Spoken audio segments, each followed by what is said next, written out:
One evening, one glance, one mistake, and life shatters like snow beneath your feet. He dreamed of a quiet night with his wife, a dress she picked out, a glass of wine, and jokes about the good old days. But instead, emptiness in her eyes, a whispered, "I'm sorry," and a door closing for good. When betrayal doesn't wear a stranger's face but comes from the one you loved most, the one who took your name and held your child's hand, is there any forgiveness left? Or do you repay a broken soul by smashing the windows of another man's car? What does a man do when everything is taken from him? Love, trust, family. First, he goes silent. Then he drives. Then he calls. Then he breaks. But the most dangerous thing he does is think. Think about how to turn from a hero into a villain, from a husband into the accused. But the truth doesn't always stay silent. Sometimes it speaks live on morning radio, tearing down careers, empires, and illusions. Greetings, my dear viewer. Please tell me which city and country you're watching this video from. Maybe you're watching me from a small town or a gigantic metropolis. Write about it. Make sure to subscribe to my channel and share this video with your friends. It will make me very happy. Let's get started. Before that particular winter, I always loved how snow could cloak the world in silence and peace. As a child, I used to count the days until the first flakes fell, imagining endless adventures waiting just beyond the window. Even when I grew up, I found comfort in the way the freezing air seemed to hush the noise of everyday life. But that January marked a turning point. The problems simmering in my marriage, problems I had too long dismissed, began to surface in undeniable ways. Both of us were doing our best to keep everything from falling apart, but that winter strained us more than ever before. Winters here were never easy, yet this one felt different, heavier somehow. For close to 2 weeks, a thick, unbroken layer of clouds loomed overhead, but barely any snow accumulated. By mid-January, though, a major storm warning was issued, and like everyone else, we braced ourselves for a long, isolated stretch indoors. Laura and I had marked the 15th for a rare night out together, but the endless snowstorm paralyzed the city, shuttering shops and canceling plans across town. Rather than dining out as we had hoped, we spent the evening bundled up at home while the kids, thrilled by an unexpected snow day, ran wild and refused to settle down. Once they were finally asleep, I handed Laura a glass of wine and said, "I'm sorry. This isn't the evening I wanted for us." She gave me a soft smile and answered, "It's all right, Jack. Just having something to look forward to was nice." Then, with a playful glint in her eye, she added, "I even picked out a new dress for tonight." "But you're not allowed to see it yet," she teased, winking. I chuckled, reminded again of her effortless charm. Laura had always had a special talent for fashion. When she couldn't find what she liked in stores, she would simply make her own clothes.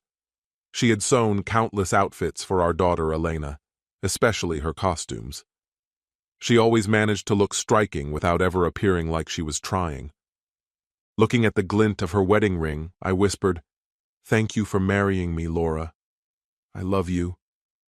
She responded just as tenderly, "I love you too, Jack." We sat there, sharing a comfortable silence. After a moment, I said quietly, "I'm sorry for being so short-tempered lately." Laura let out a small laugh. "It's not just you," she said. "This winter has everyone feeling stuck." She squeezed my hand tightly. "But we've got each other, and we've got the kids. That's what matters most." We laughed together, thinking back to our very first date, a humble meal at Wendy's when we were broke college kids. Laura never cared about fancy restaurants. She just wanted time together. Even now, we still sometimes visited Wendy's for old time's sake. That weekend, the storm dumped more than 2 feet of snow on the city, bringing everything to a standstill. The kids couldn't have been more thrilled. No school, endless pizza, movies on repeat, and afternoons spent playing in the drifts. Laura and I embraced it too, No errands, no obligations, just quiet days spent as a family. If there was a downside, it was that the kids insisted on watching Frozen over and over, and Laura stubbornly refused to reveal her new dress. "You've got to actually take me out first," she teased with a laugh. By Sunday night, the snowplows had finally cleared the main roads, and life slowly started back up.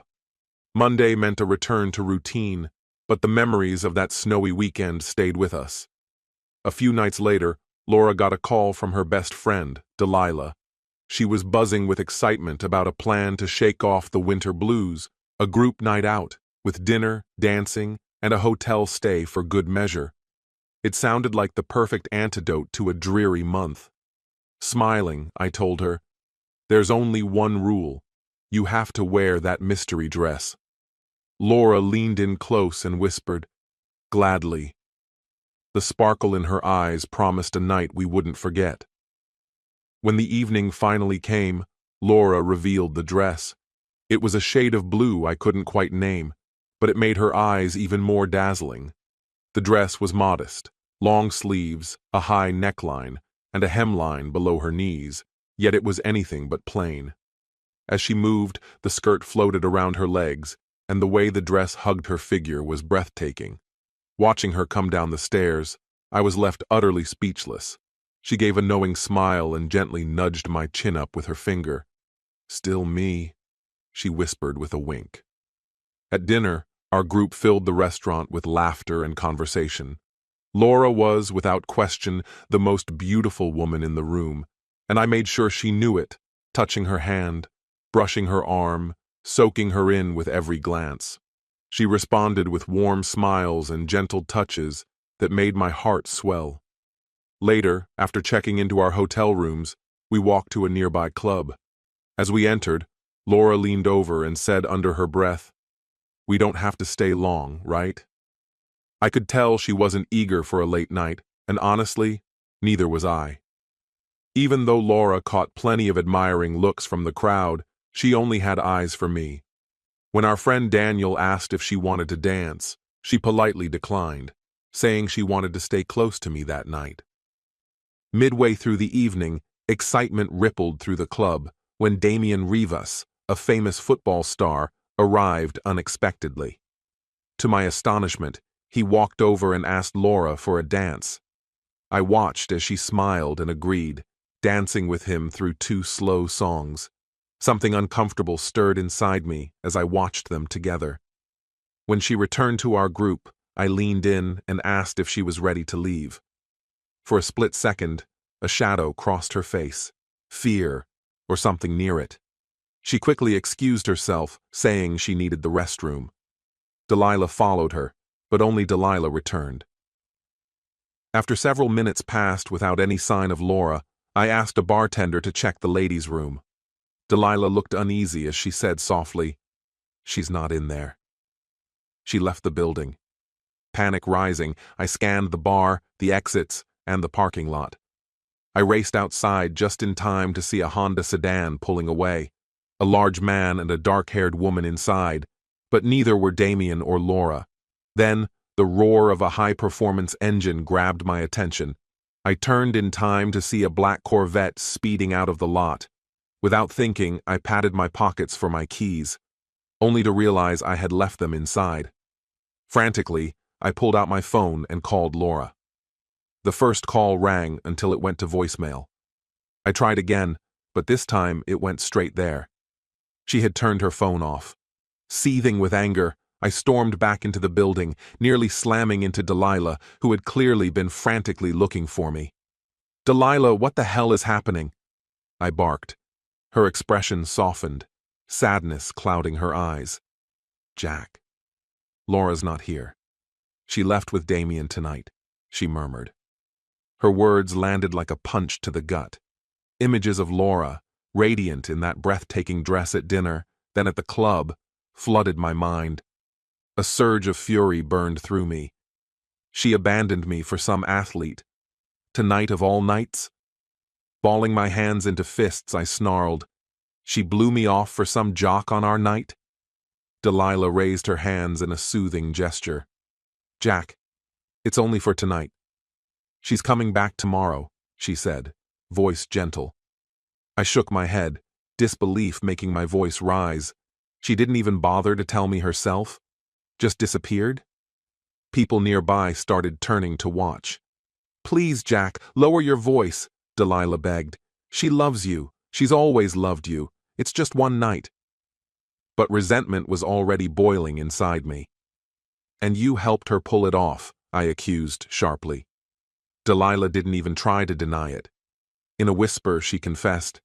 She didn't want a scene. She will come back. Everything will be okay. I laughed bitterly. And what if it's not, Delilah? What if some lines can't be uncrossed? My voice quivered with suppressed rage. You're a good man, Jack. You'll forgive her because you know her heart belongs to you, Delilah said, trying to calm me. But I recoiled, disgusted by what I was hearing. If Damien had come after you tonight, would you have gone too? I demanded. She hesitated, a long, painful pause, then dropped her eyes. No. And Daniel doesn't need to hear about any of this, she mumbled. Leaving her standing there, I headed back to the table. Everyone avoided my gaze. The truth was written on their faces. When my eyes found Laura's empty chair, the weight of it all crushed me. Grabbing my jacket and keys, I swallowed hard against the lump in my throat and made for the door. Before I could escape, Delilah and Daniel blocked my path. Jack, wait, Delilah pleaded, her voice tight with concern. I'm leaving, I said flatly. You guys can get through this, Daniel added, trying to sound encouraging. I turned to him, my rage barely contained. Why shouldn't I divorce her right now? We promised. No second chances, I said icily. Think about your kids, Julia said quietly, stepping into the fray. I shot her a withering look. Is that what Laura's thinking about right now? Julia tried another angle. Jack, be honest. If a gorgeous woman had come on to you tonight, could you have resisted? I didn't blink. Sure, I'd be tempted. But I wouldn't act on it. I have a wife. Or at least I had one. Daniel jumped in again, accusing me of overreacting, and that was it. I got up in his face, shoved him back into his chair, and the entire room fell silent.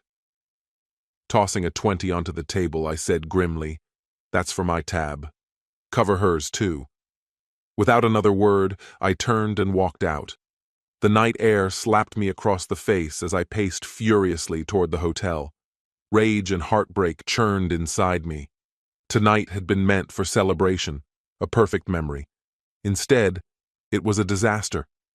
Laura should have been laughing beside me, holding my arm. Instead, I was alone. Riding the elevator up, I was haunted by memories of happier nights, of shared laughter between floors. When I opened our hotel room door, the sight hit like a cruel joke.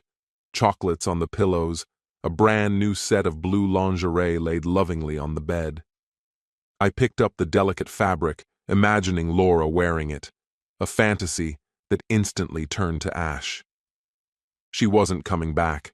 The realization crashed into me. My wife was spending the night with another man. Hours later, I was still sitting there, clutching the lingerie, hollow and broken. I packed up our things methodically, shoving the emotions down. Out of pure spite, I devoured the chocolates, then tossed the lingerie into the trash. It didn't mean anything anymore. I checked out, the night sky blurring past as I drove toward home, grief and rage tearing me apart. Somewhere along the drive, a new thought took hold. All night, I had just reacted, waited, hoped. That wasn't me. I was a man of action, a man who didn't sit back and accept betrayal. Gripping the wheel harder, I spun the car around and headed back. I made for the club first, cornered the bartender, and got the information I needed. Damien had a reputation for preying on married women. Fueled by fury, I was about to leave when a woman at the bar offered more. Damien lived near Meadowbrook Park, in a large gray house. I found it easily, a sprawling property, a gleaming black Corvette parked in front. Marching to the front door, I rang the bell. Damien himself answered, wearing nothing but a bathrobe. His expression darkened when he recognized me. "I'm here for Laura," I said, voice low and dangerous. "She's not here," he lied, trying to shut the door. I blocked it with my foot. "Get her, or I call the cops." "Your choice," I said evenly. With a scowl, he called into the house. Laura appeared a moment later, wrapped in a robe, her face paling when she saw me. "Jack, why are you here?" she asked, her voice trembling. "I came to take you home," I said, my voice cracking. "Please, let's just go and fix this. Together." But she only shook her head. She wasn't coming. I told her I'd be crashing at Damien's for the night. He promised to drop me off in the morning. Hearing myself say it was like a blow straight to the heart.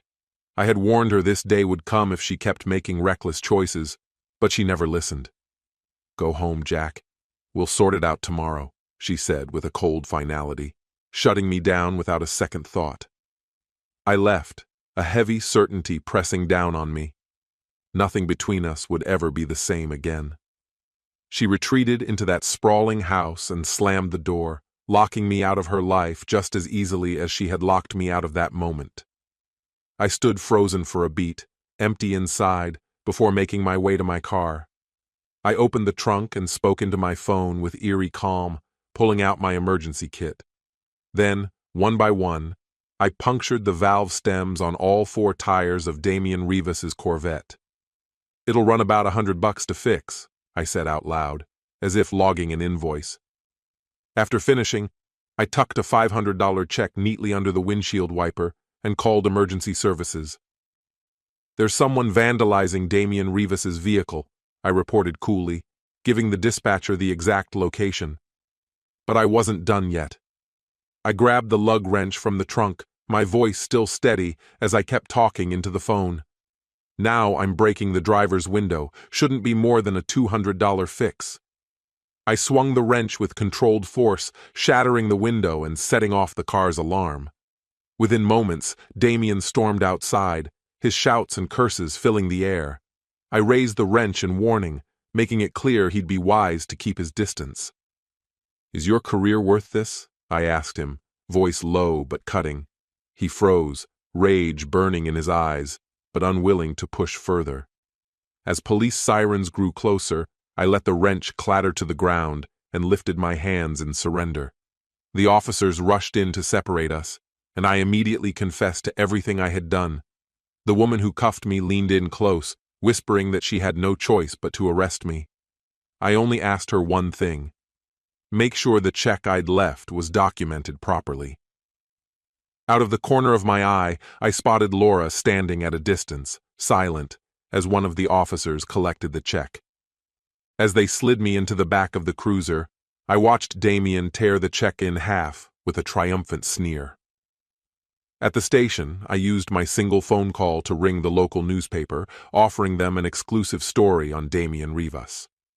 That night, I found myself crammed into a packed holding cell, drifting in and out of restless sleep among a crowd of strangers. When morning finally arrived, they let me go. Dominic, my lawyer, was waiting outside. Over coffee, I laid it all out for him. When I finished, he gave a simple, firm recommendation: file for divorce. I agreed without a second thought. Dominic gave me a ride back to my car, and just in time too. A tow truck was hauling away Damien's battered Corvette. I drove home, half expecting Laura to be there already, but the house was deserted. I showered, changed into clean clothes, and collapsed onto the couch. A few hours later, the sound of the front door jolted me awake. "Jack, I'm home," Laura called out casually, as if everything was normal. She looked just the same. Same blue dress from last night, same polished appearance, untouched by the chaos she had caused. Without missing a beat, she started blaming me. "Damien could have ruined you, Jack." "What were you thinking?" she snapped. I answered with ice in my voice. "Are you proud of yourself, Laura? What would your parents think if they knew?" She immediately switched tactics, trying to calm me down, insisting she still loved me and that nothing had really changed. If that's true, I said bitterly, then maybe what we had was never real in the first place. My words hit her like a slap. She disappeared upstairs and came back down, now in sweatpants, asking about the lingerie she had left laid out for me. I threw it in the trash, I said flatly. You threw away our night, she murmured sadly, still clinging to the hope she could fix things. But it was much too late for that. I asked her if the night had been everything she dreamed it would be. She didn't answer. Laura's eyes darted nervously. Jack, I know you have questions. I'll answer them honestly. But are you sure you want to know? It might hurt even more, she said softly. Funny, I shot back. A little late to worry about hurting me now, don't you think? She winced. I get it, she whispered, but telling you might make it harder for us to move on. Why can't we focus on rebuilding instead of letting one night destroy everything?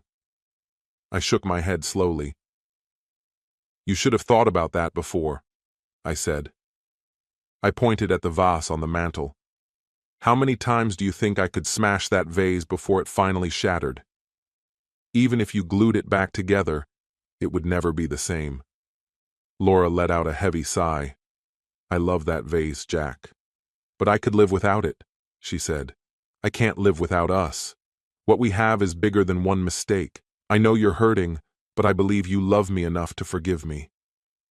Until last night, I said bitterly. I thought you loved me enough not to betray me. Looks like we were both wrong. Laura sank into a chair, defeated. Once again, I asked, was it worth it? She looked up, her voice small. Damien isn't a bad guy, Jack. He's actually good. Any man who sleeps with a married woman isn't good, I snapped. He didn't take me from you, she insisted. Then where were you last night? I asked sharply. She hesitated, then finally admitted. He took me out. Just for the night. But I'm back. I'm not leaving. So what? He used you for one night and gave you back? I stared at her hard. What happens next time?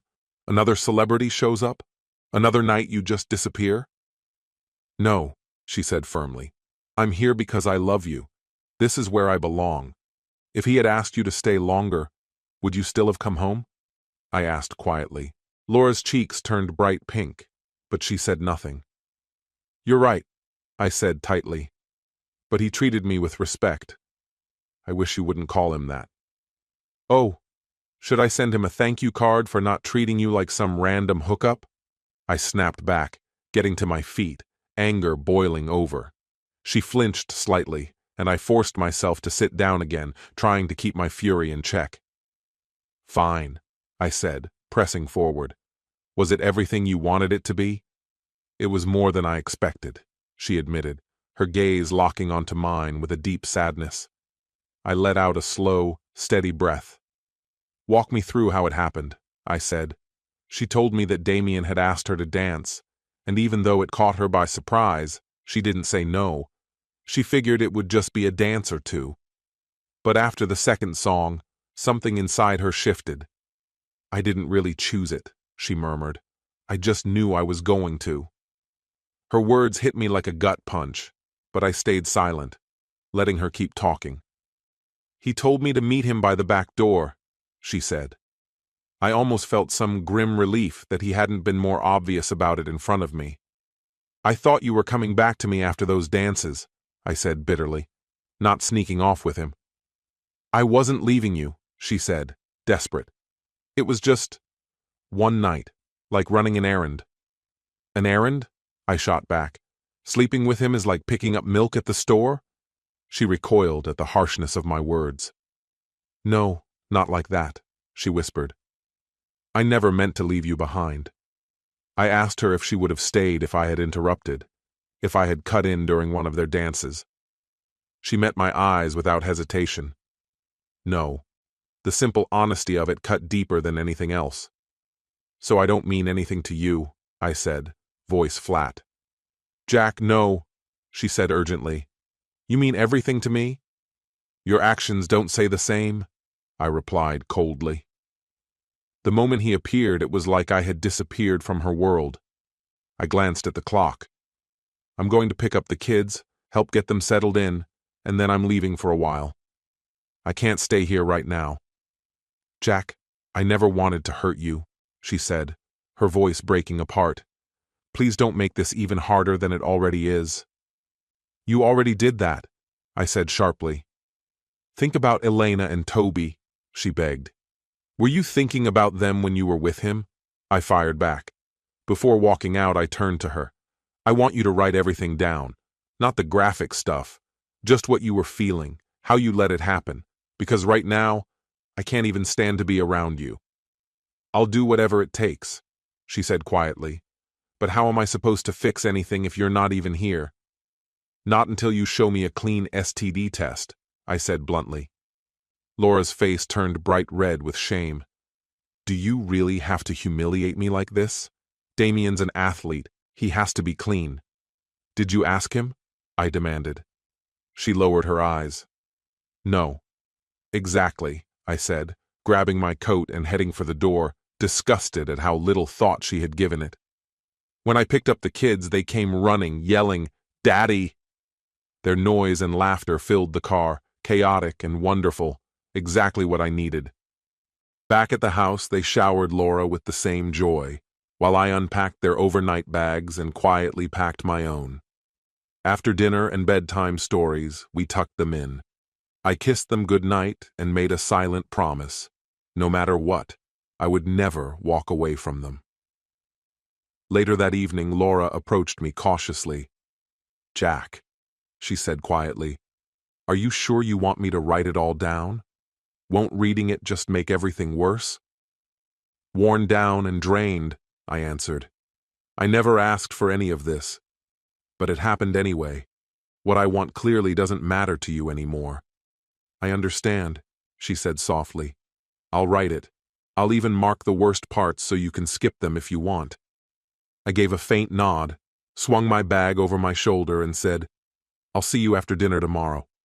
I love you, Jack, she called out behind me. Yeah, I said quietly. I used to believe that. Outside, as I was leaving, my phone buzzed. It was an unknown number, but I picked up anyway. Hello? I said. Hi, this is Joanna Neal from the Sentinel. Would you have a few minutes to talk about what happened with Damien Rivas? For the next half hour, I told her the whole story. By now, I had retold it so many times that I could go through it without feeling like the ground was crumbling beneath me. Joanna said she would draft an article for tomorrow's edition and asked if she could follow up if needed. I said yes. After the call, I checked into a rundown motel halfway between home and work. I grabbed a couple of beers from a sketchy local bar, but barely noticed the place. The future I had planned was shattered, but Elena and Toby still needed a stable home. That part was non-negotiable. Laura seemed certain that once I had worked through everything, life would slip back into its old rhythm. Yet deep within me, I understood that nothing could ever fully return to what it was before. Were Laura and I truly over? I couldn't say for sure.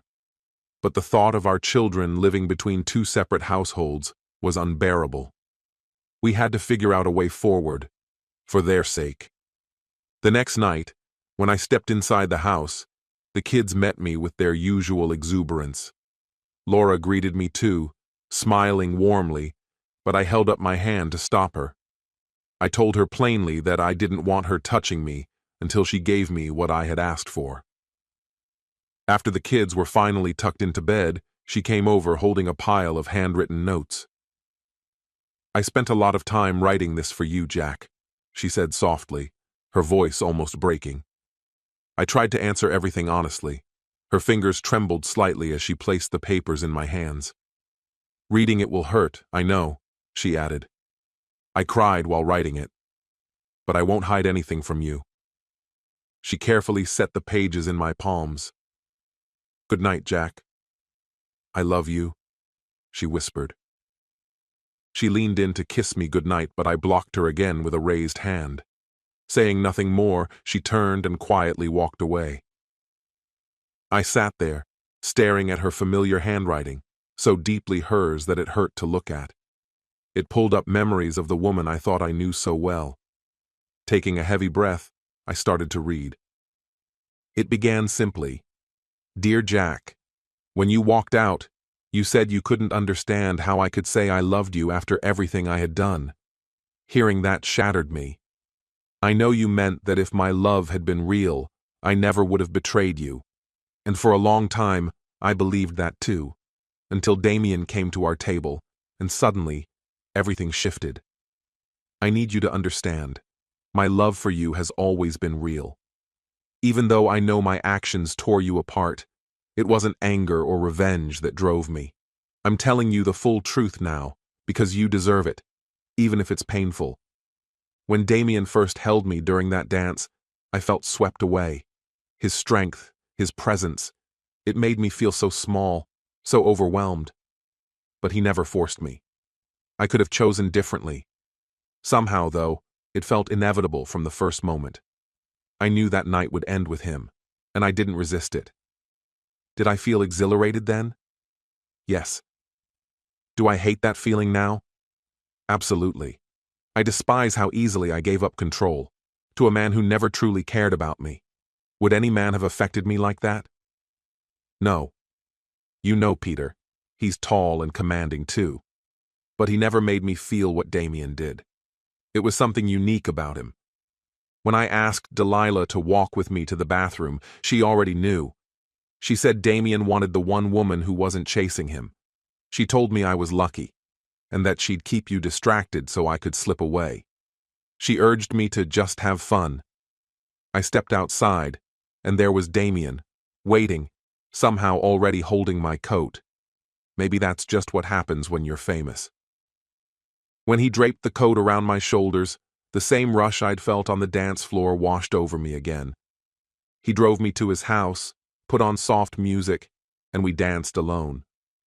I think he was trying to be respectful. He didn't rush anything. I appreciated that. As we danced, we kissed, and he completely took over. At some point, he lifted me into his arms and carried me to his bed. He undressed me gently, almost reverently, and I was more aroused than I had ever been. I don't even know how long we made love. It felt endless, overwhelming, like everything I thought I wanted. At one point, I thought about texting you just to tell you I was safe and that I loved you. But I was too exhausted and I fell asleep.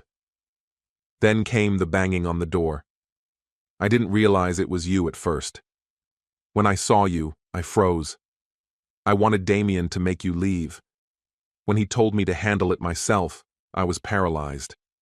I told you to go home. After you left, I collapsed, crying in Damien's arms. He held me until I drifted off again. Later that night, I woke to the alarm blaring. I heard shouting, and somehow Damien knew it was you. I was terrified something terrible was about to happen, but the police arrived before it escalated. Trying to explain myself to the officers was humiliating. They looked at me with disgust I didn't deserve. Then they took you away in handcuffs, and I sat in Damien's living room, crying for what felt like hours. How did something that began so intoxicatingly spiral into a nightmare? Still, when I woke up in his arms again, the pull toward him hadn't faded. We made love once more, and afterward, he cooked me breakfast. It wasn't as good as yours, but honestly, at that point, I would have eaten anything. We slept together one last time before I showered, and after that, something inside me shifted. It was as if he let me go. Suddenly, I could think clearly again. You had been right all along. He got what he wanted, and after that, I didn't matter anymore. That's when I started thinking about you, about the devastation you must have felt. I know it won't be easy to fix what I've broken, but I believe with all my heart that our marriage isn't beyond saving. I believe our love is stronger than this. When Damien dropped me back home, he thanked me for the night, kissed me lightly, and said goodbye. It was over. Walking back into the house, all I wanted was to find you, to show you I still loved you, to prove I still wanted forever with you. I still feel that way, Jack. I don't believe Damien ever intended to hurt you. He just thought he was entitled to have me. If I had said no, he would have just walked away. He always treated me with politeness and respect, making sure to hold doors open and never forgetting my name. It wasn't anything personal. Any woman in that spot would have received the same courtesy. Still, I can't help but think back on him with a kind of reluctant fondness because of it. This next part will be painful for you, Jack. Damien was an extraordinary lover, clearly honed by considerable experience. He seemed to instinctively know exactly how to please me, and the connection we shared physically was the most overwhelming I've ever felt. But it was never about me. It was something that was done to me, not with me. You will never possess the level of expertise he showed, and I thank God for that. You invested your time in learning how to truly love me, and that means far more to me than any amount of physical perfection. This is the hardest thing I'll ever have to admit, but it gets easier from here. Damien gave me unforgettable pleasure, but it had nothing to do with who I am as a person. To him, I was simply another woman, and that realization made everything feel hollow. One more thing. Even if Damien had proposed, even if he had asked me to leave you and marry him, I wouldn't have hesitated for a second to say no. Even if we didn't have Elena and Toby, I would still choose you. Damien may have been extraordinary in bed, but you are extraordinary in life. I understand why you're furious. That my love for you wasn't enough to stop me from giving something so sacred away. But what was taken has been returned, and my feelings for you haven't changed. I love you, completely, and without condition. Always, Laura. I sat there feeling completely emptied, emotionally and physically wrecked. How could a wife violate her vows, then come home expecting forgiveness while demanding faithfulness from her husband? Is this what marriage has been reduced to, a commitment stripped of loyalty? If so, what's the point? She had made her choice. Now, she would have to face the aftermath. I gathered the necessary papers, turned off the lights, and headed to the hotel. Monday passed in a daze. I barely got through work, mechanically going through the motions until my 1 p.m. meeting with the divorce lawyer Dominic had suggested. When I stepped into Denise Harrington's office, I didn't know what I was walking into. She was an older woman with a sharp mind and a no-nonsense demeanor. It surprised me when she kept saying if she agreed to take my case, I had assumed it was just a matter of signing papers. After listening to my story, she looked at me sharply and asked, "Are you absolutely sure you're not exaggerating?" I laid it all bare, even playing the recording I had captured at Rivas's. As Laura's voice confessed and the confrontation played out, Denise's expression shifted into a wide smile. "I'll need copies of that recording," she said, clearly impressed by how much evidence I had. She also asked for Laura's written confession. When she pressed me about what I wanted from all this, I confessed, "I wish it had never happened. I wish I could wake up and be okay. But I'm not. I'm hurt, and I think divorce is the only real path forward." Denise didn't sugarcoat it. Once trust is shattered, it's nearly impossible to rebuild. She recommended hiring a private investigator to verify if Laura was telling the truth now.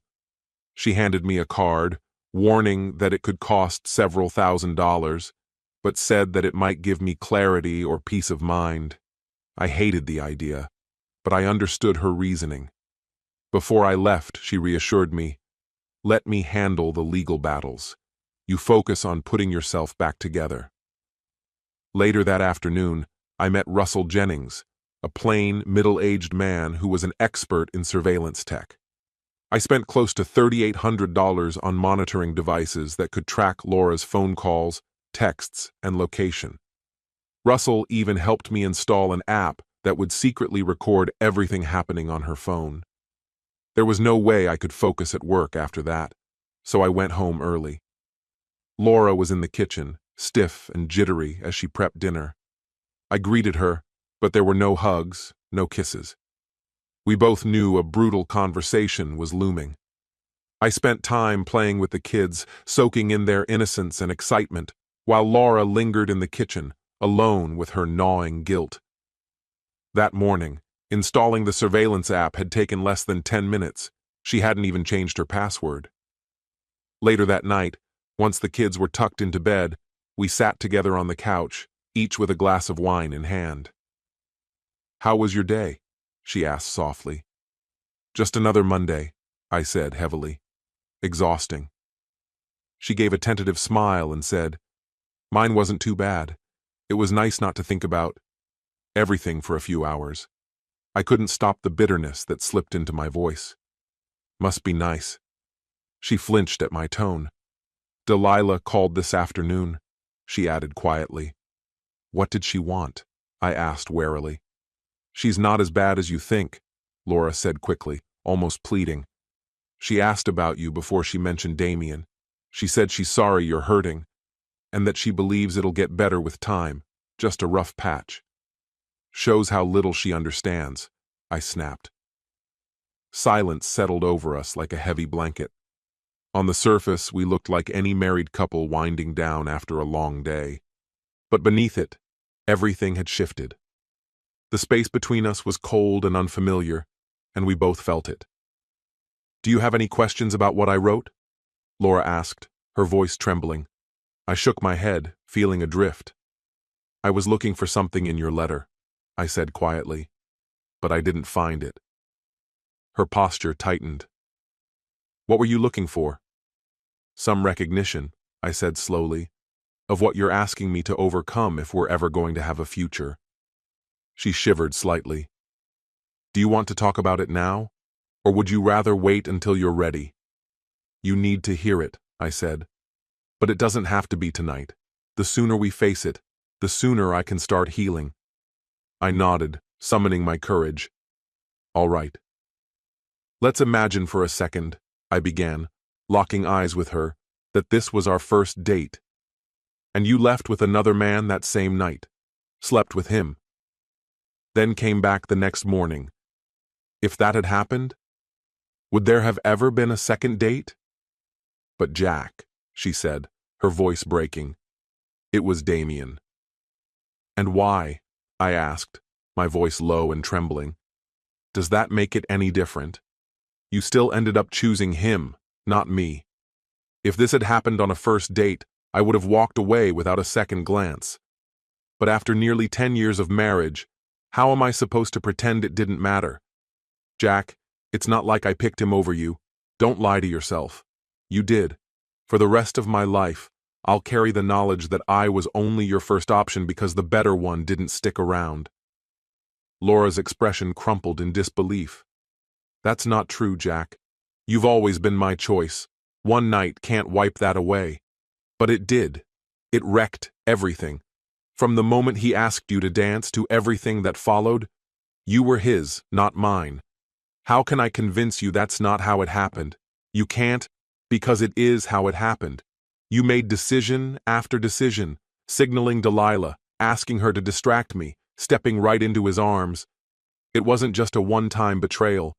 You chose him again and again, over me." Lowering her head, Laura mumbled, almost too quietly to hear, "Maybe it's because I can't stand to admit it. I don't want to believe I'm capable of something like that, even though my friends keep saying it's not a big deal.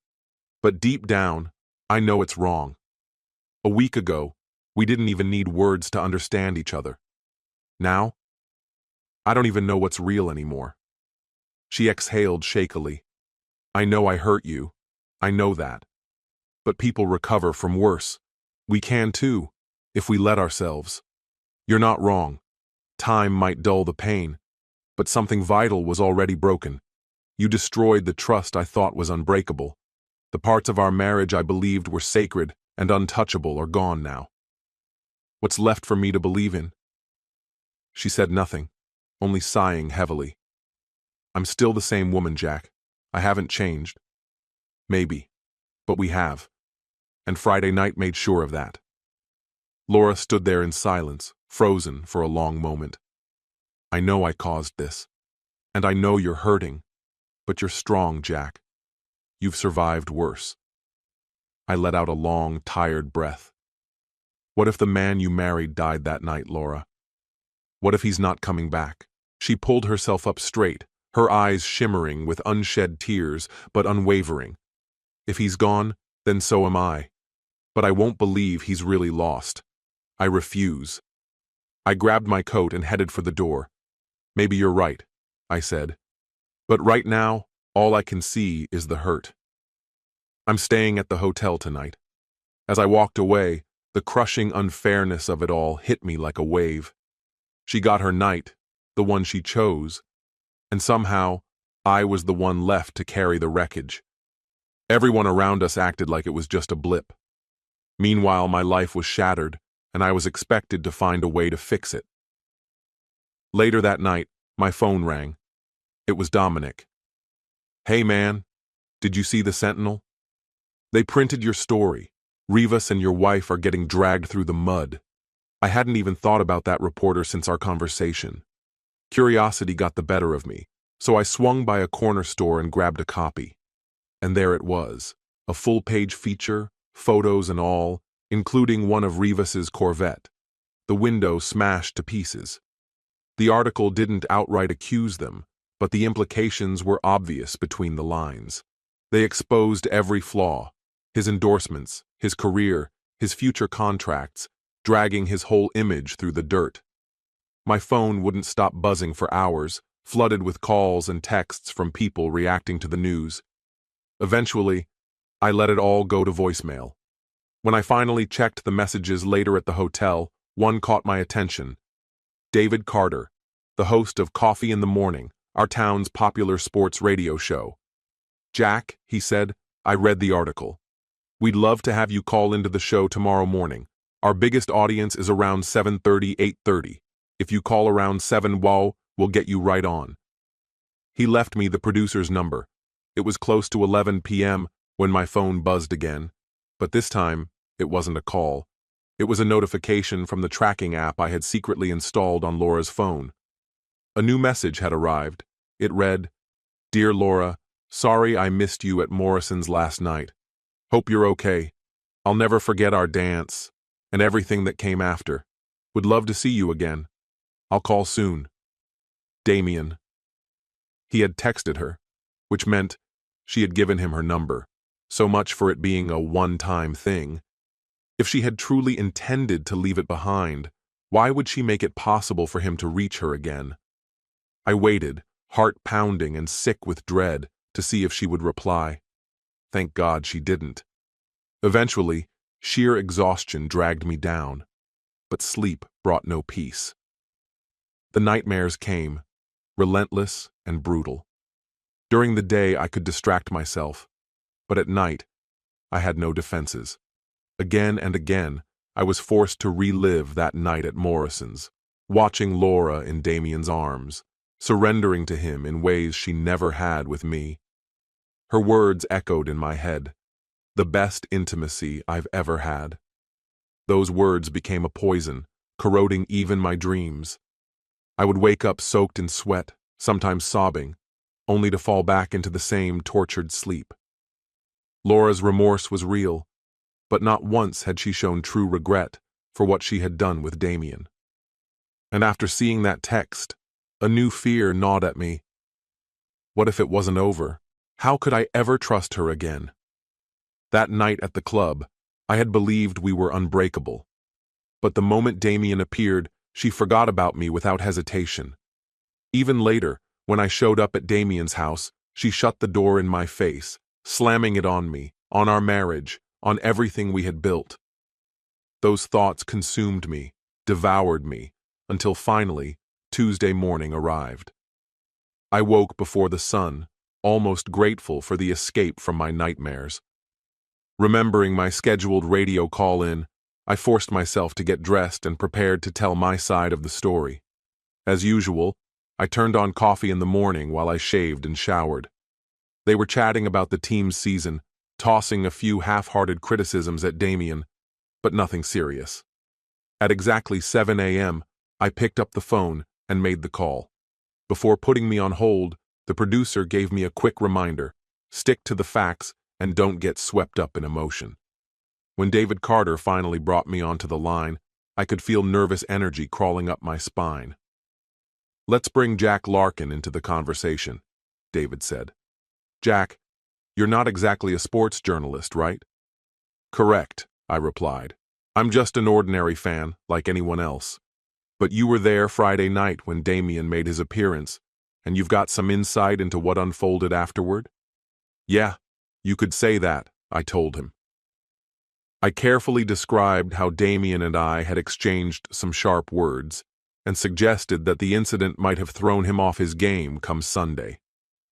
I walked the audience through everything that happened at Morrison's, even mentioning my brief run-in with the police. David kept me on track the whole way. After about 10 minutes, I had laid it all out in plain terms. The phone lines lit up like a switchboard. Angry callers blamed Damien for letting personal drama spill over onto the field, while a few loyal fans tried, and mostly failed, to defend him. Their voices were quickly drowned by the outrage.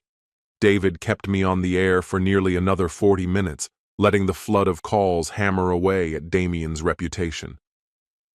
Toward the end of the segment, David mentioned that both the team's VP of Public Relations and Damien's agent had reached out. They wanted a chance to speak the next day to set the record straight. David then asked if I'd be willing to call back afterward to react to whatever they said. It was obvious David saw no downside. Whether Damien came out looking better or worse, David's ratings were about to skyrocket. When the show ended, Alan, the producer, rang me back, his tone much friendlier now. His excitement grew even more when I casually mentioned that I had recorded part of the confrontation at Damien's house. He eagerly asked if I could send it over so they might air it. I agreed, though my focus shifted almost immediately. Laura's phone was buzzing non-stop. I was floored by the sheer volume of her messages. Wading through them seemed like a task too overwhelming to tackle right then, so I put it off until lunch. But before I could get back into my workflow, another alert flashed on her phone. It was a new message. From Damien. "Hey Laura, it's Damien. Would love to see you again. Is this the best number to reach you? Let's figure something out," the text said. Not even 20 minutes later, another message appeared. "Hi Laura, Damien here again. I can't stop thinking about what we shared. It felt special. I want more." A knot tightened in my chest. This time, instead of feeling relieved that she hadn't answered, I felt cornered, like the walls were closing in. I was still trying to collect myself when my assistant appeared, letting me know my boss wanted a word. I was already over an hour late because of the radio segment, so I steeled myself for the lecture I was sure was coming.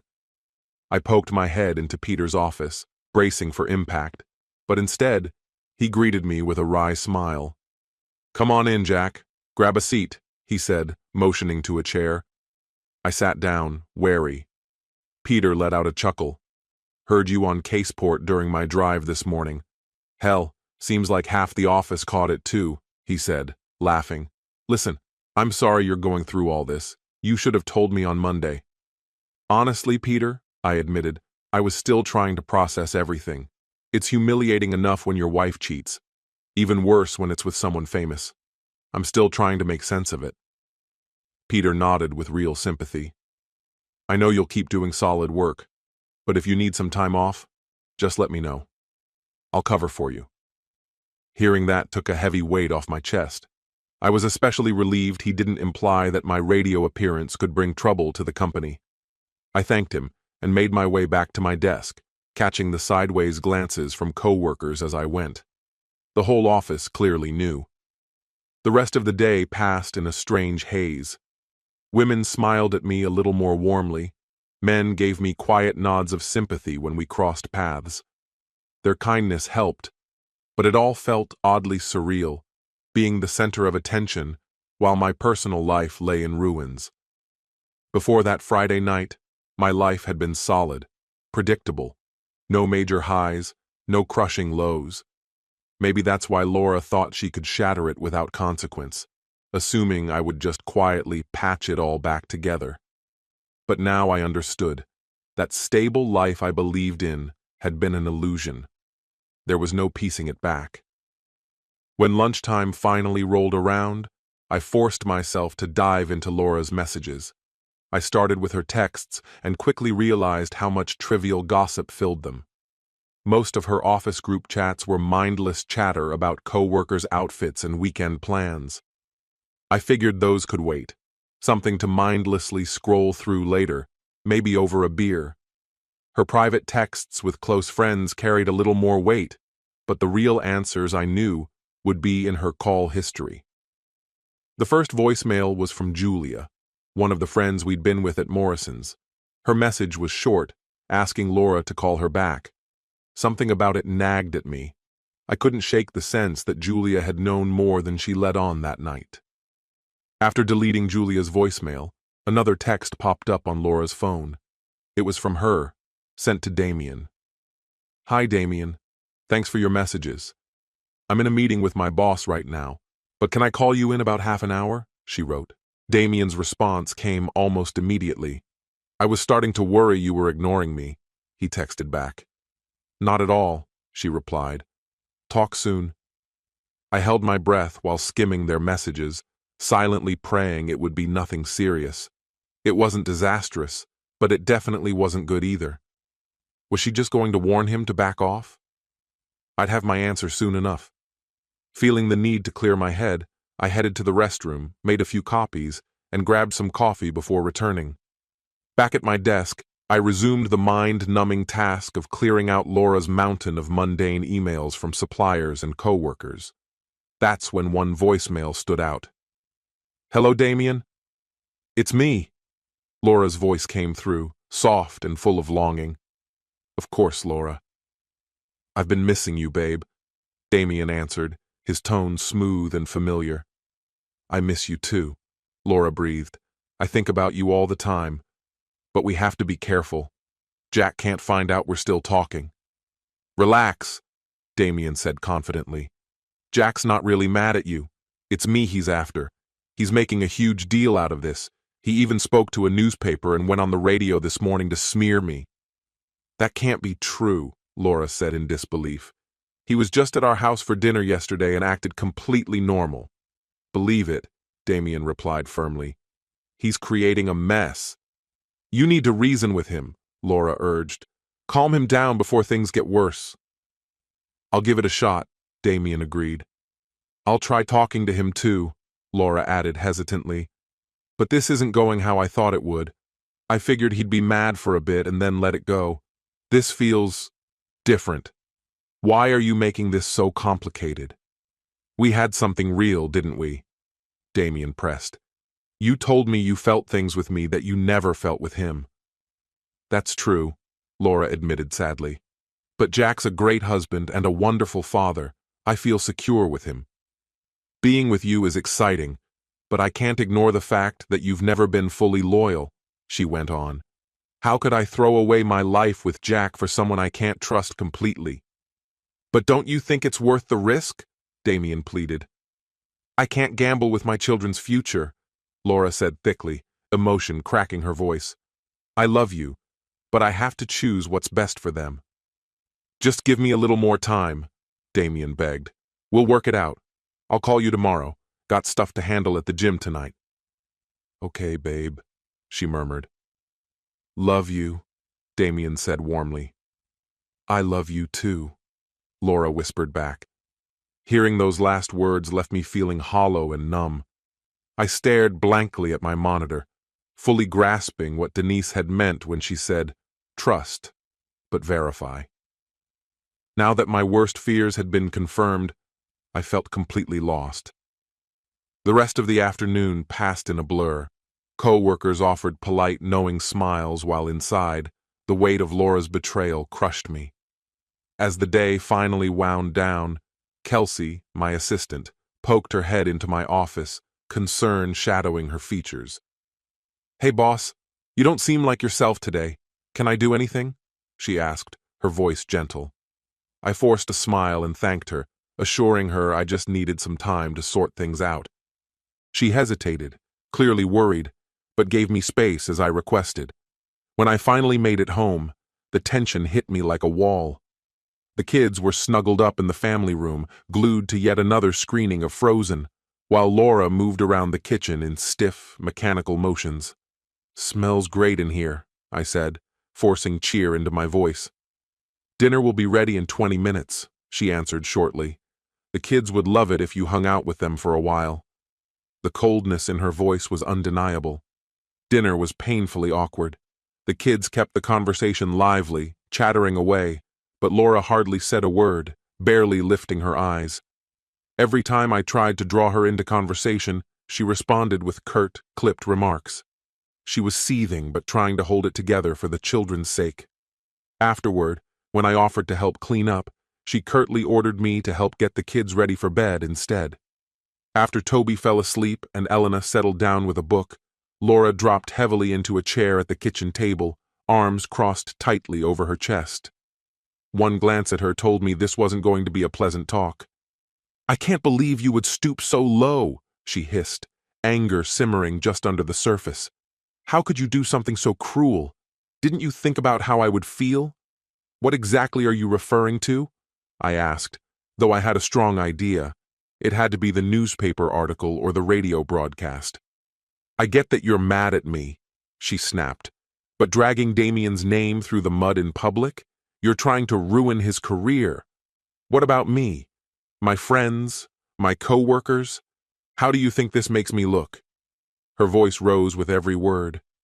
"If Damien's reputation means that much to him, maybe he should have thought twice before messing around with a married woman," I said calmly. "As for your reputation, well, people are finally seeing you for who you really are." I paused briefly before landing the final blow. A cheap, no, actually, a free prostitute. "I gave you a chance to walk away from all this quietly," I continued. "You chose him. Life is built on the choices we make, Laura, and every decision has its consequences. Even someone as full of himself as Damien should get that." "Damien is livid, Jack," she shouted. "You have no idea what you're dealing with. He's wealthy, powerful, and has friends in high places. He could ruin you." "So when exactly did you two talk today?" I asked, keeping my voice level. For a moment, her fury faltered, guilt flashing across her face before she steeled herself again. "He called me at work," she muttered. "And how did he know where you work?"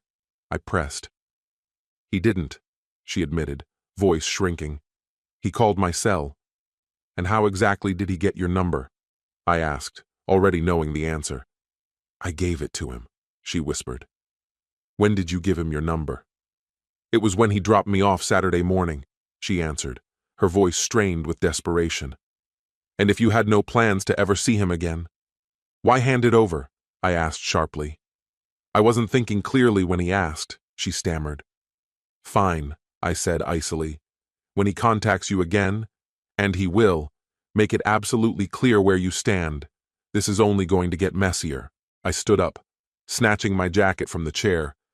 "As for everything else you're tangled up in, we'll tackle it one thing at a time.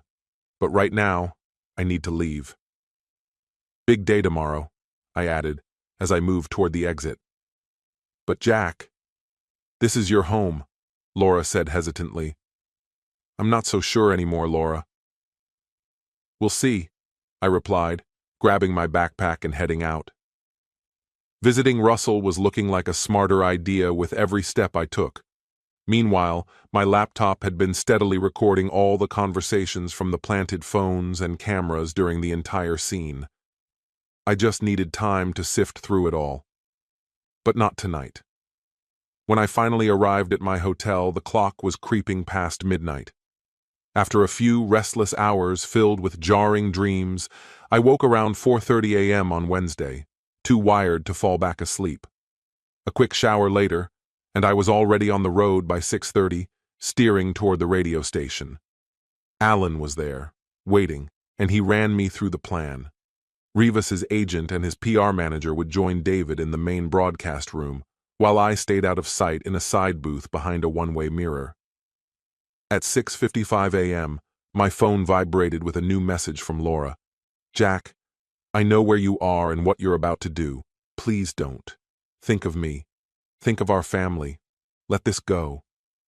I stared at the screen, feeling a heavy sigh escape me. Clearly, Damien had clued her in. Without another thought, I powered the phone off. Right at 7 a.m., David kicked off the broadcast. Headlines, commercials, and then a dramatic intro. Yesterday, we shared the story of Jack Larkin, a regular guy whose wife was allegedly swept away by the famous Damien Rivas, leaving him heartbroken. But today, Damien's camp says it's nothing but the bitter ranting of a man stuck in a nasty divorce. Perfect, I thought grimly. Were they planning to blindside me? Alan caught my gaze and gave me a small nod of reassurance. I leaned back in my chair and watched it all unfold. Rivas's team wasted no time spinning their version. Damien didn't know Laura was married. He had simply offered her a ride out of kindness. Meanwhile, I was painted as the unstable ex who had allegedly gone off the rails and even vandalized Damien's car.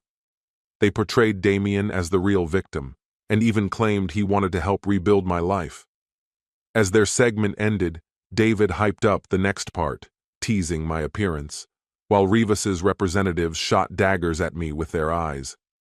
Alan ushered them out, and the tech team quickly got to work setting up the next phase.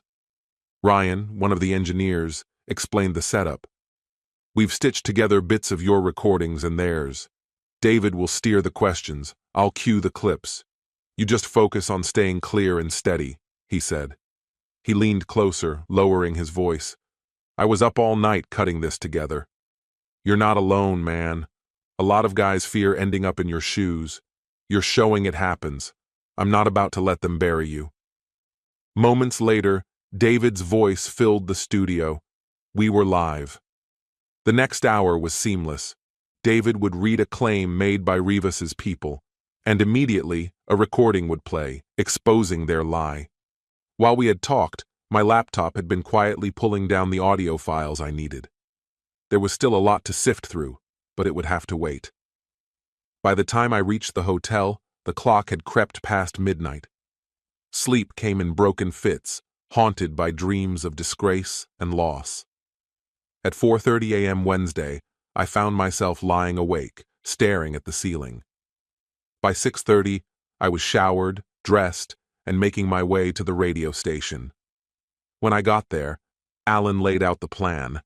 I would stay in a side studio watching, while Rivas's agent and PR handler sat with David in the main studio. A few minutes before we went live, at 6:55, my phone buzzed. It was Laura. Her text read, "Jack, I know where you are and what you're about to do. Please don't. Think about me, about the kids. Let this go. Please." I stared at her message, shaking my head. Clearly, Damien had tipped her off. Without replying, I turned off my phone.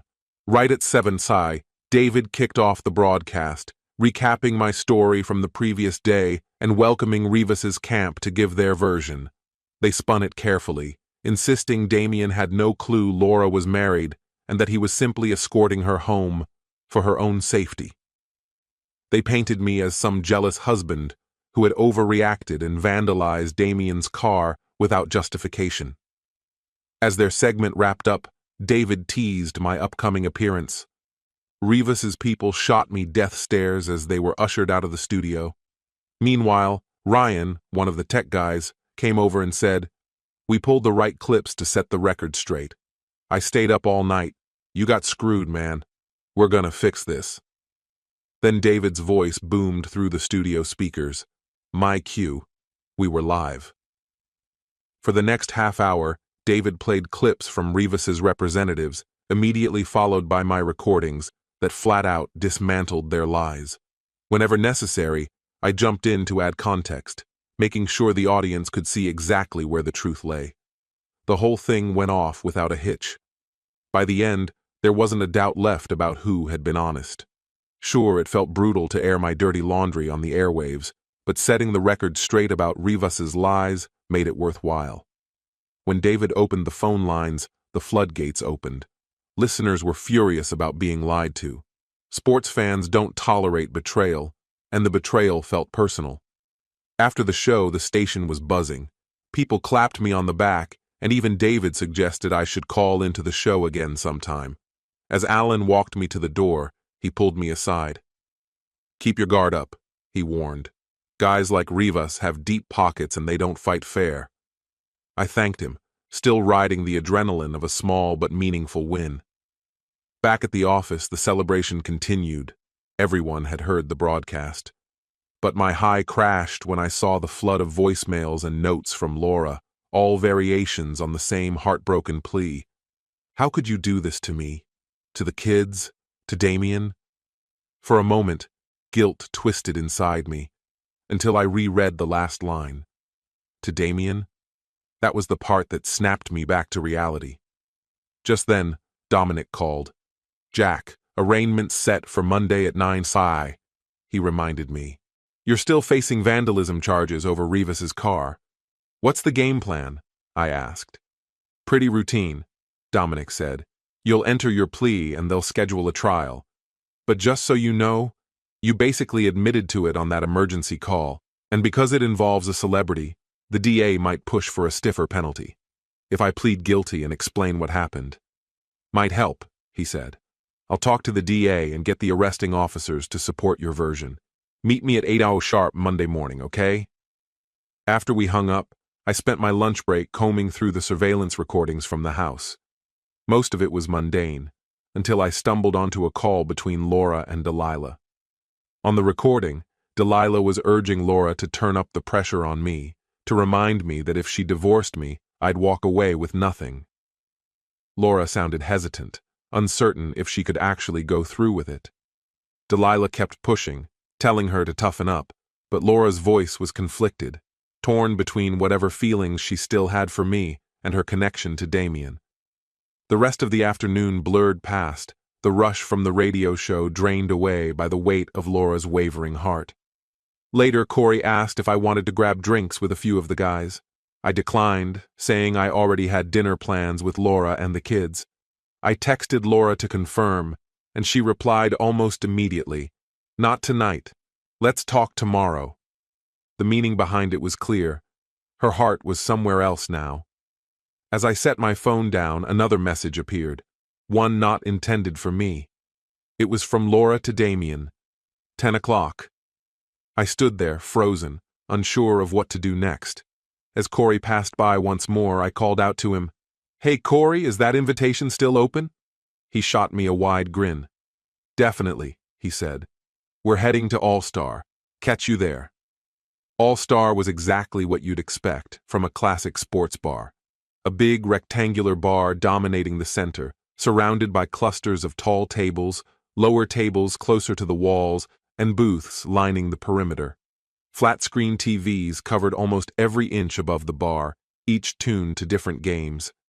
When I walked in, it didn't take long to spot Corey waving me over to a high top, where he sat with Matthew, Sarah, and Jacob, all familiar faces from work. Corey and Matthew were both unattached. Jacob had just returned from his honeymoon, while Sarah, like me, was married with 2 young kids. As I slid into an open seat, a strange, expectant silence hung over the table, as if they were waiting for me to set the tone for the night. I smiled warmly, and Corey immediately broke the ice with a joke, making the whole group laugh. "Man, Jack," he said between chuckles, "work hasn't been this entertaining in a long time." Once drinks were ordered, everyone leaned in, eager for me to spill the full story. They had caught just the tail end of my radio interview and were desperate for the details. I kept it light and humorous, focusing on the funnier parts, especially the moment someone had said, "Sucks to be you," which sent everyone roaring with laughter. As the place grew livelier and our drinks kept arriving, I started to realize that coming out tonight had been a good decision. I was reaching for another beer when I glanced up and locked eyes with someone across the room. Her eyes were the brightest blue I'd ever seen. "Hi," she said, stepping closer with a smile. "I'm Melissa." "Are you Jack Larkin?" I didn't recognize her. Tall, blonde, and breathtakingly beautiful, she looked like she could have walked straight off a magazine cover, but still had a natural, girl-next-door vibe. "Yeah," I replied, cautiously. "Have we met before?" She shook her head, smiling softly. "No, but you changed my life." Her words landed heavier than I expected. She quickly explained, just 2 days ago, she had been engaged to Damian Rivas. Hearing Damian's name immediately put me on alert. She told me they had been deep in wedding planning when everything unraveled after my story hit the public. Although Alyssa was smiling, there was an unmistakable sadness behind her eyes. She invited us to join her friends at a big table near the front window. Corey and Matthew looked thrilled, but left the decision up to me. I agreed, and we moved over, where I met her friends, Jessica, Alexis, and Nicole, all professional cheerleaders. The conversation flowed easily, full of jokes and casual chatter. The messy situation with Damian and Laura stayed firmly in the background. But the energy shifted when the girls spotted someone new entering through the doors. A petite woman with striking Mediterranean features and dark hair made her way in, commanding the room effortlessly. Without thinking, I rose to my feet as she approached. Alyssa made introductions. "Everyone, this is Erin, our assistant coach." "Erin, meet Jack Larkin." Erin was stunning, not just in her appearance, but in the way she carried herself, with a quiet, magnetic presence. As we shook hands, I caught glimpses of excitement and lingering sadness in her eyes. Once she was seated, I asked, a little puzzled, how they all seemed to know who I was. Erin leaned in slightly and explained. My story had caused a massive stir in their world. She said athletes like Damian were used to facing no real consequences, even when they openly broke team rules. Damian's relationship with Alyssa had been an open secret and ignored because of his star status. "But you," Erin said, "you stood up to him in a way no one saw coming, and now the entire team's under scrutiny." She added that earlier that day, management had held an emergency meeting to discuss the fallout, even mentioning me by name. A strict zero-tolerance policy had been enacted, and Damian had become a pariah in the locker room. Her words made me realize how far-reaching the consequences of my actions had been, much farther than I had ever considered. As the evening wore on, it became clear that Alyssa had ended things with Damian once she discovered his affair with Laura. She didn't seem heartbroken, more annoyed that their private problems had been dragged into the spotlight. Meanwhile, it was obvious Corey was trying to catch her attention, and Alyssa didn't seem opposed to it. Eventually, the crowd thinned, leaving just Corey, Alyssa, Erin, and me at the table. Erin and I found ourselves engrossed in conversation, though it was mostly about me. She was careful not to share too much about herself, likely out of professionalism. Still, she seemed genuinely engaged. As it got later, Erin leaned closer and said quietly, "Jack, I hope this isn't too forward, but I haven't felt this comfortable with someone in a very long time. There's a lot more I'd like to talk about, but tonight's not the right setting. Would you like to meet up again?" I grinned, feeling the same way. "I'd really like that. I want to hear more about you too." Her face lit up. "What about lunch tomorrow?" "Perfect," I said. "Would you like me to pick you up?" I asked, half joking. She laughed softly. "No, I'll meet you there." "How about the Madison? It's quiet, and I hear the food's really good. Is that okay?" Hearing the name made me pause. The Madison was the place where my life had started to unravel. It wasn't somewhere I had been eager to return to, but when I saw the hopeful look in Erin's eyes, I pushed aside my hesitation. "Madison it is," I said. 12:30, she confirmed with a warm smile. "I'll make a reservation." After she said goodnight, I finally left the bar and made my way back to my hotel. Even though Erin's warmth had lifted my spirits, the cryptic text from Laura still lingered at the edge of my mind. At the agreed time, when nothing had transpired, unease began to creep in. I decided to check things out myself, and drove by the house. The neighborhood was still, the house itself appearing unremarkable, except for a faint light illuminating the living room. I figured the kids must already be in bed.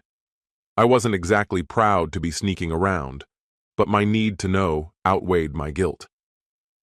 I parked a bit down the block and quietly circled around to the back of the house. First, I peeked through the dim kitchen and family room windows. Finally, I edged onto the back porch and glanced through the living room window. There was Laura, seated comfortably on the love seat, holding a glass of wine, chatting amiably with someone just beyond my sightline. I knew I should have left before she noticed me, but then a shadow shifted across the wall. I leaned in closer, straining to see, and a cold shudder ran through me. It was Damian Rivas. Relaxed on the couch, a wine glass in hand, he looked right at home. A surge of fury and disbelief coursed through me. How could this be real? I hadn't received a single ping from the phone surveillance. She must have contacted him while she was at work. What the hell was I supposed to do now? If I stormed in, it would be obvious I'd been spying. Right then, the squeal of a neighbor's gate and the scrape of a garbage bin broke the silence, setting off a wave of barking from nearby dogs. Exposed and vulnerable, I retreated quickly to my car. Crap. Crap. Crap.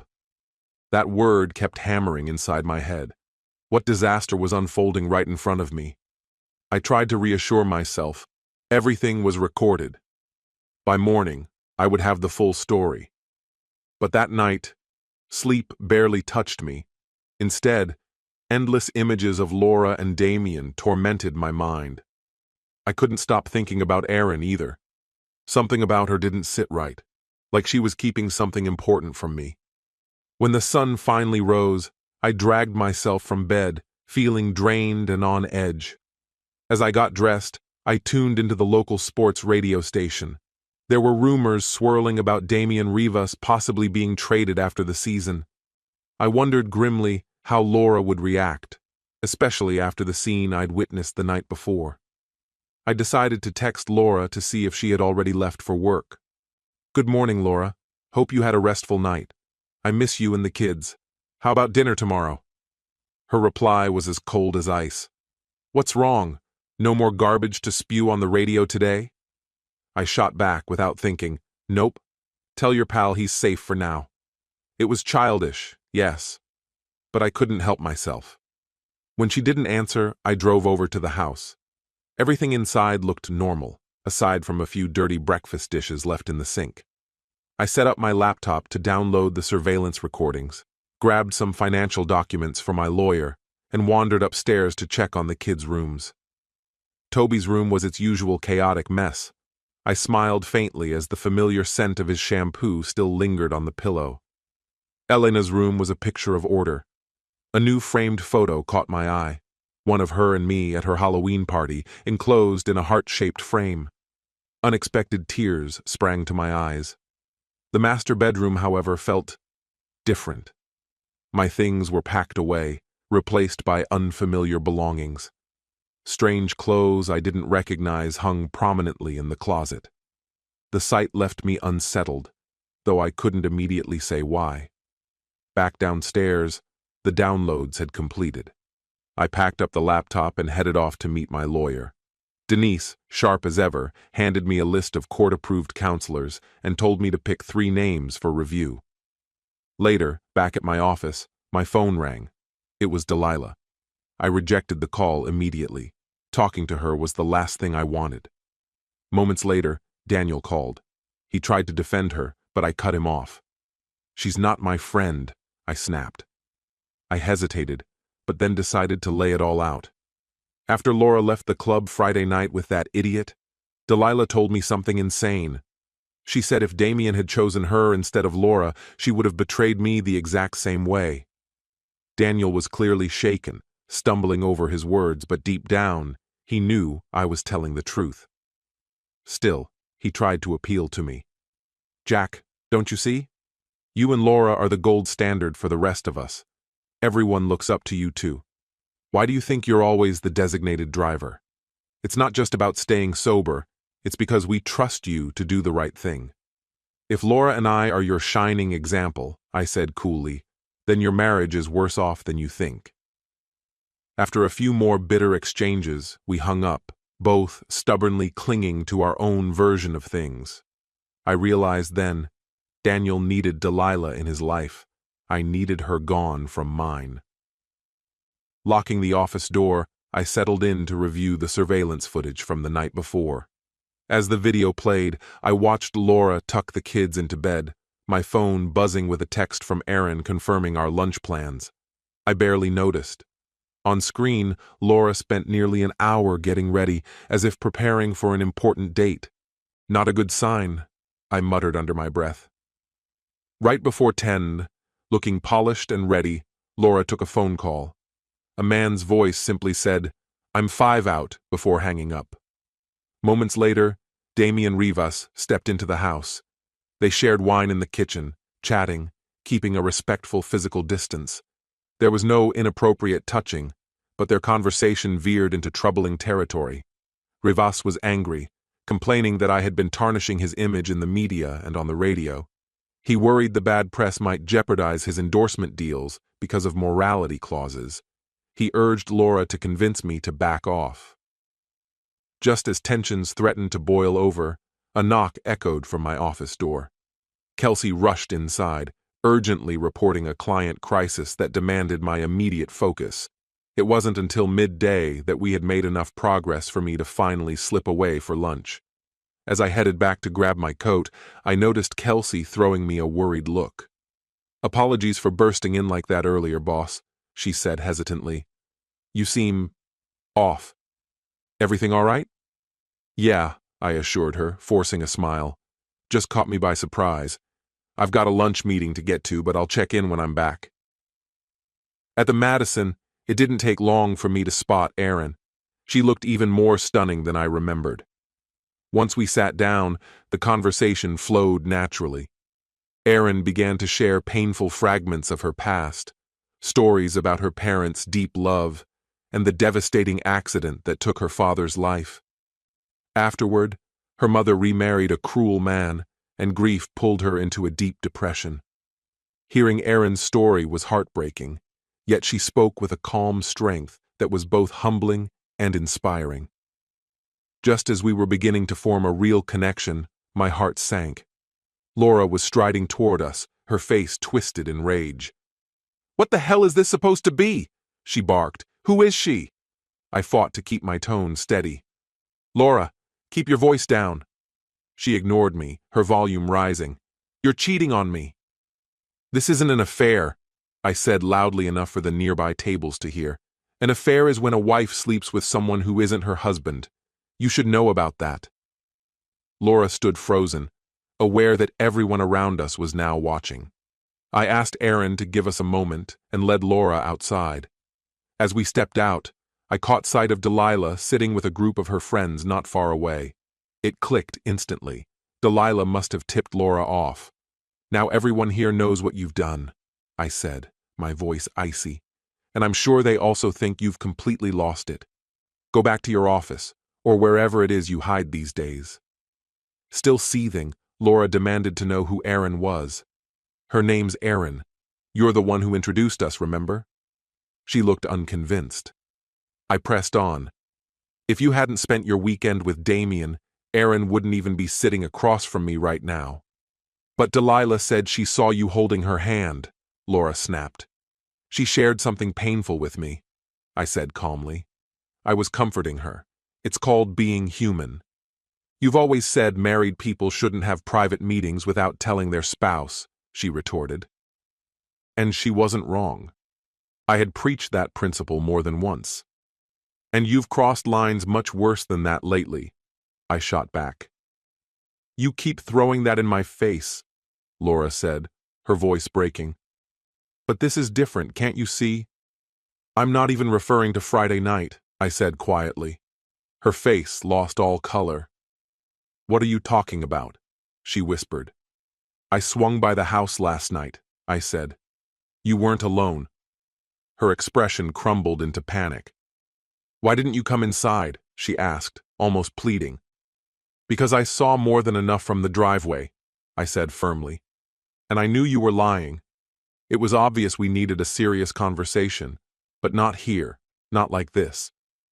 She agreed to meet later that evening. Without another word, I turned back toward the restaurant, walking past Delilah's table. I stopped, looming over her. "You're a miserable excuse for a person, Delilah," I said, my voice low and dangerous. "I want you out of my life, permanently. If I ever see you again or hear from you, you'll regret it. Understand which?" Delilah stared at me, stunned. I slammed my palm down hard on her table. "Nod, Delilah. Now." Terrified, she nodded. I returned to Aaron, who was quietly watching the world outside the window. "That must have been awful," she said gently, her eyes filled with empathy. "But you handled it so gracefully." The fact that Aaron, even after witnessing that public scene, was still thinking about my feelings, it floored me.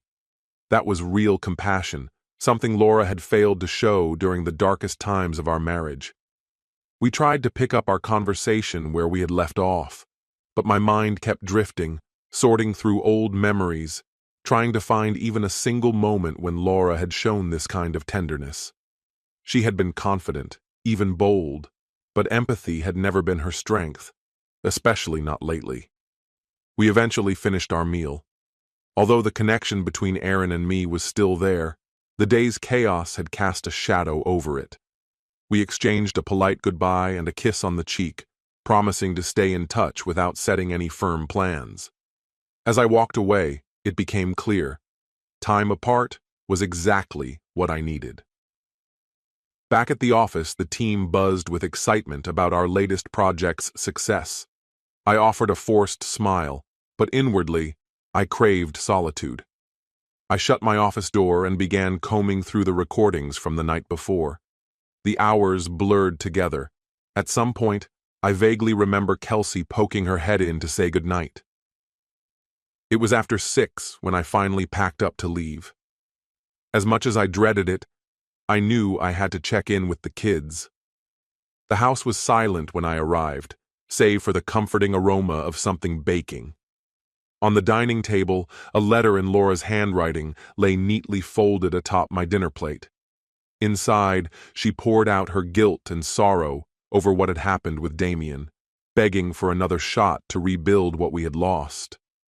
A week ago, I might have clung to that letter as a lifeline. Even yesterday, maybe, it would have made me hesitate. But after seeing what those recordings revealed, her words felt meaningless. I folded the letter carefully, tucked it into my coat pocket, grabbed a beer, and waited for the kids to come home.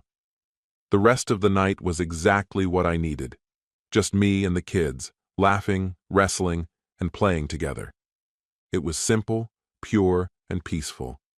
It was the peace I had been searching for all along. After dinner, Laura poured us drinks, clearly gearing up for a serious conversation. I wasn't in the mood for any of it.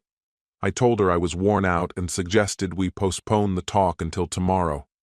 As I stood up to leave, she called out, asking if she didn't at least deserve a kiss goodnight. I hesitated, gave her a brief kiss on the cheek, and walked away. Back at the hotel, while I was preparing for bed, my phone buzzed with a notification. It was a text conversation between Delilah and Laura. Delilah had asked, "So how did he take it?"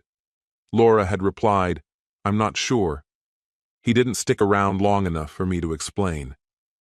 Delilah, ignoring my earlier request for caution, shot back, "He's such an idiot. He'll never do better than you." Laura, less certain, responded, "I don't know, Delilah. He seemed really distant, like he was grieving. I have no idea what he's thinking. Don't worry about it." "It's not like you're becoming a nun," Delilah texted cryptically. After a few more messages, the conversation ended. From what I gathered, Laura had told Delilah part of what happened with Damien, but had carefully hidden the worst of it. Just as I started to drift off, another notification popped up. This time, it was an audio clip, a recording of Laura's call with Damien, sent right after her exchange with Delilah. I hit play. Laura sounded flirtatious, while Damien promised to wear his football towel in a way meant just for her during his game. He complained that I was getting in the way, and Laura admitted she hadn't confronted me yet about ending things. Damien pressed her to move forward, insisting he could offer her a life far better than anything I could give.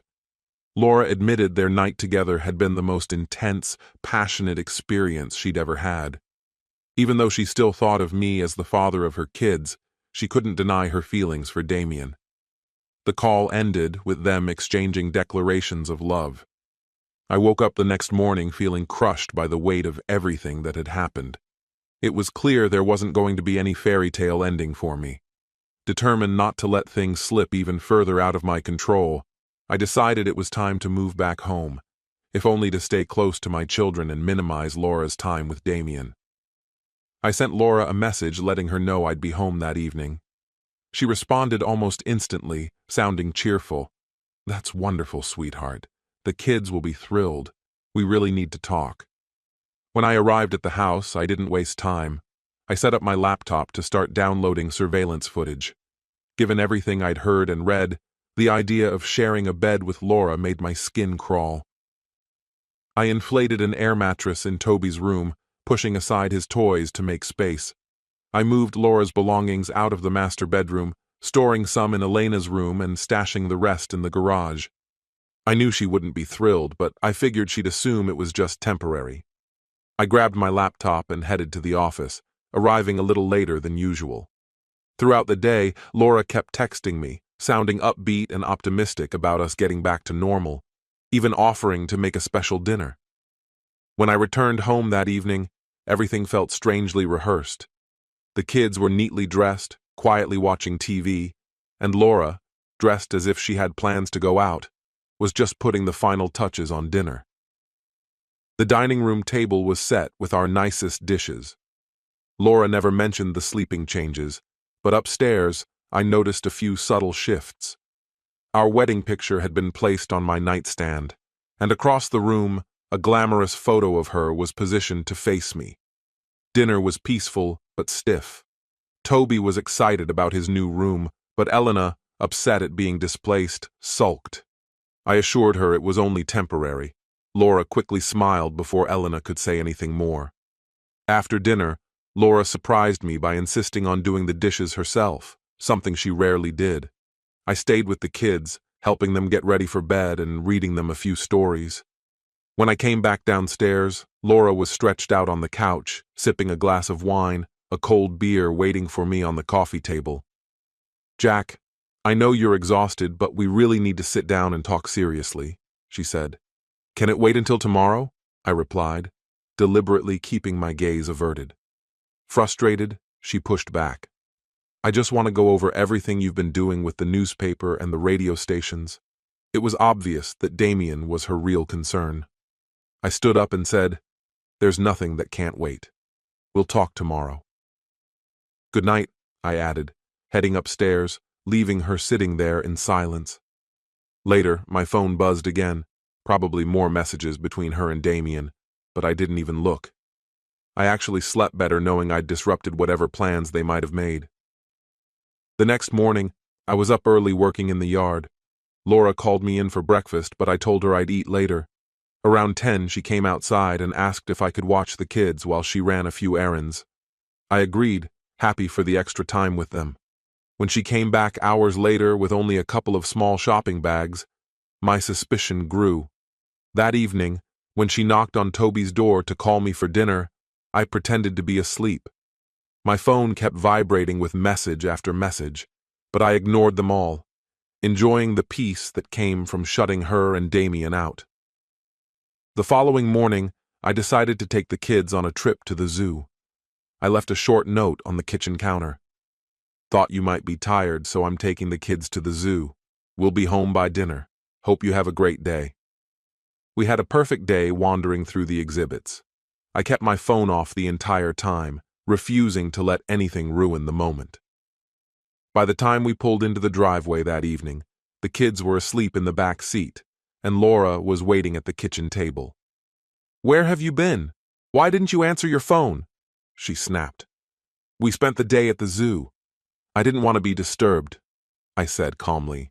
She stared at me, clearly angry, but didn't argue further. I told her I planned to meet Dominic for dinner that evening.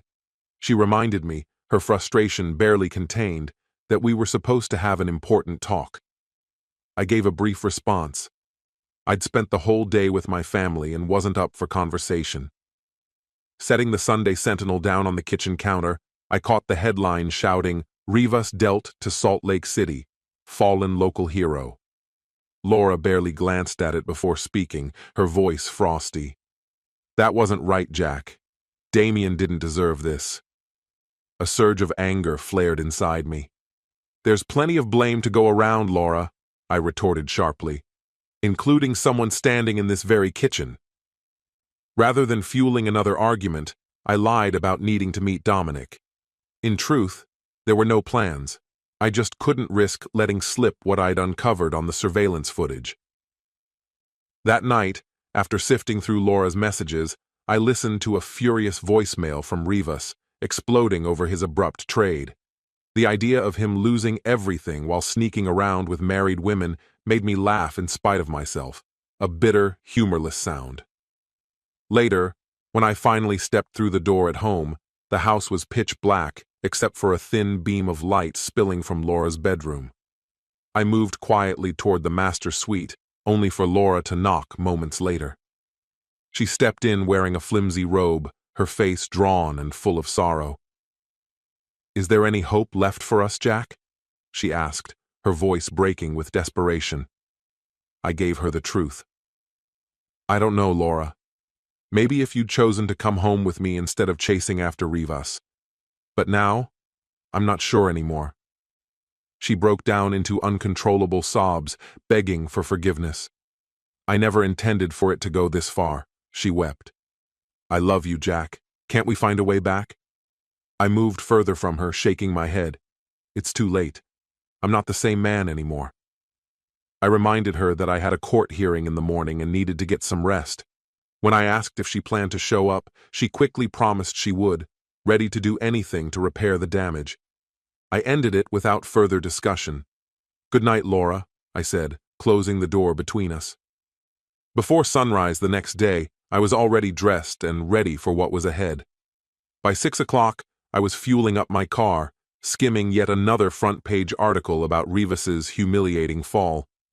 A short drive later, I met Dominic at his office, not far from the courthouse. He tried to put me at ease about the upcoming hearing. I listened, grateful to have something to focus on.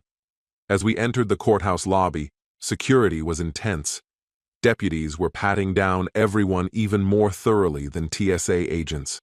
Considering the building handled both civil and criminal cases, it made sense they'd want to stop trouble before it started. After clearing the checkpoint, Dominic and I rode the elevator up to the 3rd floor. The corridor stretched ahead, one side lined with windows, the other dotted with heavy wooden doors.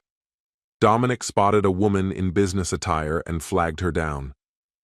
"Brenda," he called with a smile. "Looks like you're stuck with me today." She chuckled softly.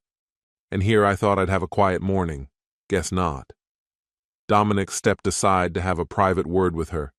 Meanwhile, I shot a quick text to Laura, letting her know I was there. She replied she was still tied up at work and asked me to update her when things got moving. Trying to distract myself, I reviewed the details of my charge, Vehicle 30661. No getting around it. I had broken the law by damaging Damien's car. The misdemeanor carried up to 6 months in jail or a $1,000 fine. It wasn't the fine that scared me. It was the idea of jail. My nerves were a wreck. Dominic returned alone. Brenda must have gone back to her duties. "Good talk," he said dryly. I told him about the penalties I'd just been reading about, but he dismissed my concern with a wave. "Jack, you're smart. Let me handle it." He ushered me into an empty courtroom that looked straight out of a courtroom drama. I took a seat behind the defense table while he organized his paperwork, staking out our ground.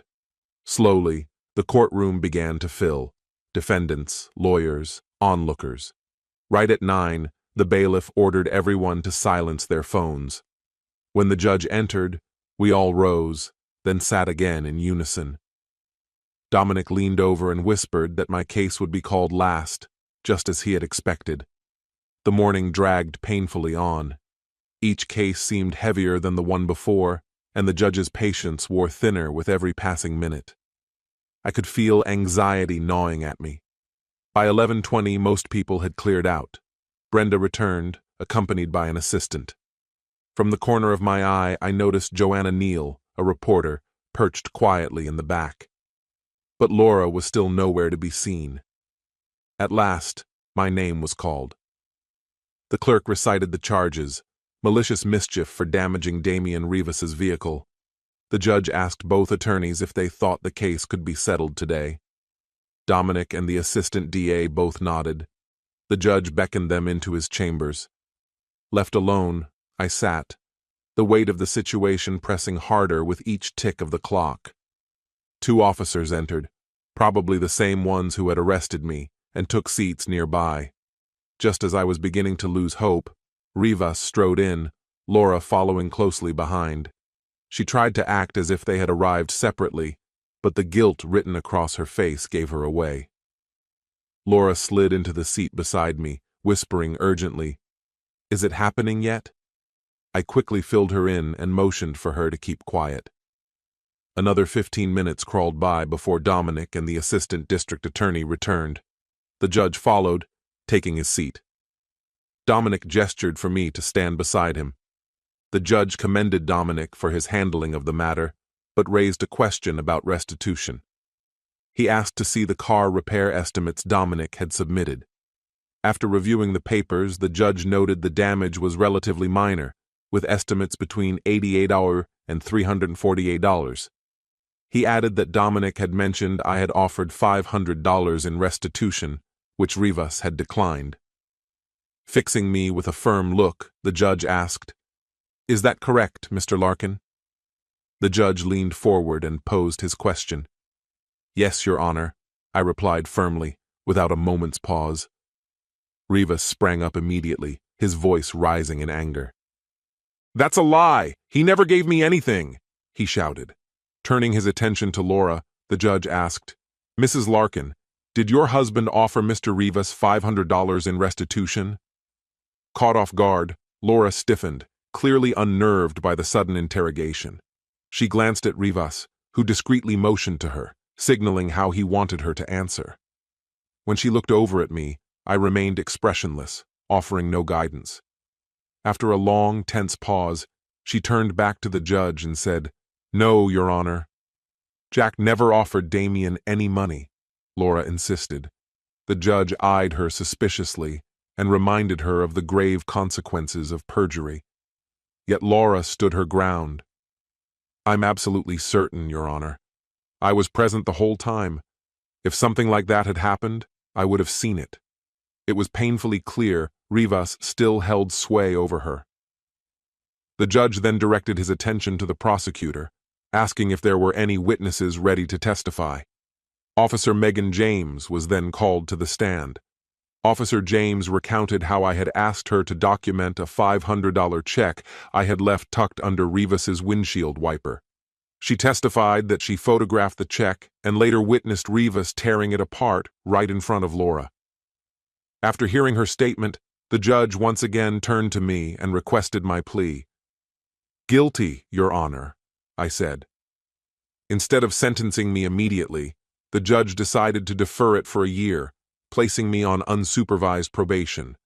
If I remained out of legal trouble during that time, the charge would be dismissed entirely. Enraged, Rivas leapt to his feet, shouting in protest, but the judge swiftly silenced him, making it plain that my offer of restitution had been more than fair.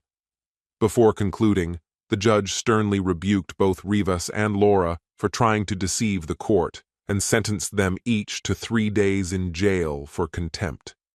As the courtroom emptied, a man approached Rivas and Laura and served them with legal papers. Rivas's collapse was inevitable after that. His career disintegrated shortly thereafter, and once our divorce was finalized a few months later, Laura moved to California. I gained full custody of our children, and little by little, life began to stabilize. Eventually, I reconnected with Aaron, and what began as a tentative friendship slowly blossomed into something deeper. One quiet evening by the lakeshore, I asked her to marry me, scarcely believing she might accept. But she did. A few months later, we were married, and with patience and love, Aaron became a vital part of our family. The moment I truly realized we had become a family came during a trip to an amusement park, when Elena and Toby threw their arms around us and, for the first time, called Aaron Mom. Later that night, as we held each other close and reflected on how far we had come, Aaron looked up at me, her smile tender, and asked, "Do you think it's too early to start thinking about having another baby?" Our story has come to an end. What do you think about this story? Share your thoughts in the comments. And if you enjoyed the way I tell stories, head over to my channel and check out my other videos. May the force be with you. See you soon, my friend.